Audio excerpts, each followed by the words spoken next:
Hey historians, we're really chugging along here. Industrialization to imperialism flew by about as fast as this. Whoa! Talk about flying by. Now, historians, can we please slow down even for just a minute? Where are the brakes on this thing? Let's reflect on the era of history that we refer to as industrialization to imperialism. Try to sum up this era of history in one word.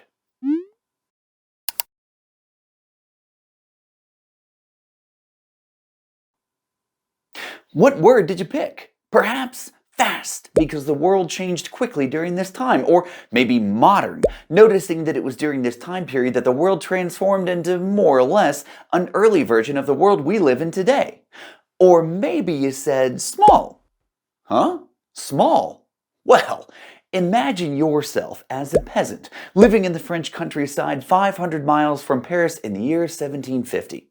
You hear reports of the Grand Palace of Versailles and the big city of Paris, but to you, it may as well be a world away. You'll never see it for yourself. In fact, you'll probably never travel too far outside of your village. That's because you, French peasant, live in a big world. Fast forward to 1900. You can get to any of these places by train. Oh, and you probably now live in a large town or city and you buy your groceries at a market. Your job has nothing to do with growing food and maybe even work miles from your home. Not only can you visit Paris relatively easily, but you can send a telegram or place a telephone call to someone in Paris in an instant. And if you can get to Paris, you can get to Brussels, or Amsterdam, or Vienna, or jump on a steamship to New York, so you could say that the world was, in a sense, getting smaller. Well, historians, we're coming to the final phase of our course, and it's anything but small.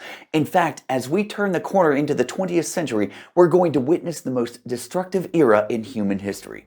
We'll see what led up to it, how it happened, and what we can learn from it.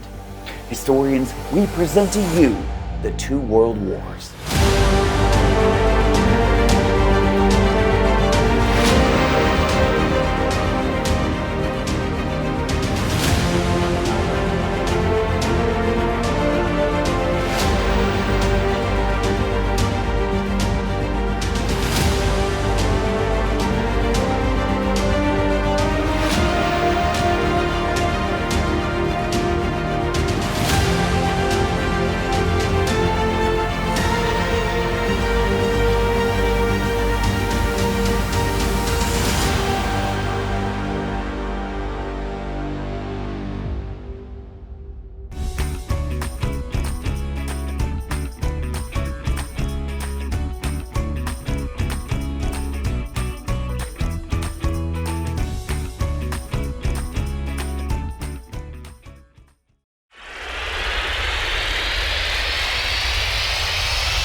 So, here you are, living at the turn of the 20th century.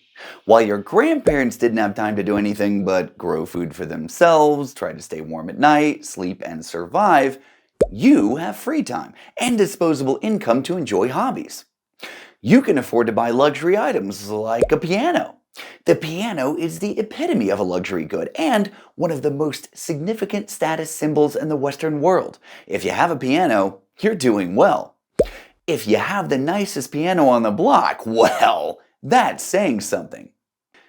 But it isn't just income that's disposable. Lives are becoming more and more disposable as well. Imagine that you're the leader of a country. You want to show off, but a piano won't cut it. Nope. The political status symbol of the day is a brand new colonial territory. If you're able to acquire and show off some of these territories, that's great for you. Your people are pleased. Your colonies supply resources that enable the gears of your industrial machine to keep turning, and your nation grows wealthier, albeit at the incredible expense of the native population of the colony. These acquisitions are a source of great pride for your country, and nationalistic sentiment rises. You know that you're not alone. Your enemies are doing the same thing you are. So maybe your industrial machine can produce some items that can help your country defend its economic and military interests. So let's throw some resources into this machine and see what comes out. What? A submarine? An airplane? Huh. Bet you can use these if you need to defend yourselves. Yeah, a step up from the musket and bayonet your mustachioed grandfather used. And you see that your enemies have friends. Uh-oh. That means that they're your enemies too. So you better get some friends, preferably friends who also have those fancy submarines and airplanes. So now you have an industrial machine spitting out devices that can end a lot of lives in a little time. You have friends who also have their own weapons. And yeah, you have enemies as well. They may have better weapons than you, who knows? You have colonies, but you want more, and so do your enemies. You have a population that beams with pride at the sight of the flag because that flag represents your military might. Except for the people living within your borders who don't exactly identify with your government and how you do things, and want to form a state built on their own ethnic heritage, just like so many others did a half-century ago. And they're angry. Whew.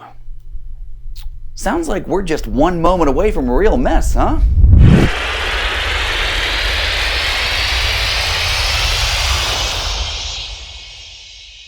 You have no idea. Historians, we've come a long way, but we are about to reach our crescendo. Hold on. As we experience by far the single most destructive era in human history, we're going to be continuing to ask this question. What did the two world wars actually achieve? And what can we learn from them? We are still grappling with these questions to this very day. This is real life. The blueprint for the world you live in was built from the ashes of these two world wars. We figured out how to resolve some of our issues, but in the meantime, a million more popped up, and we still wonder how much military force is too much. How can we cooperate rather than destroy? How can we overcome oppressive forms of nationalism? As we progress through this final section of our course, we encourage you to observe how the world still struggles to cope with the effects of these wars. You are the future, and you will help to shape the direction of this world. Soon, it'll be your turn to face these great big questions. How will you answer them? Look around you, historians. You know why? Because history is everywhere. Hey!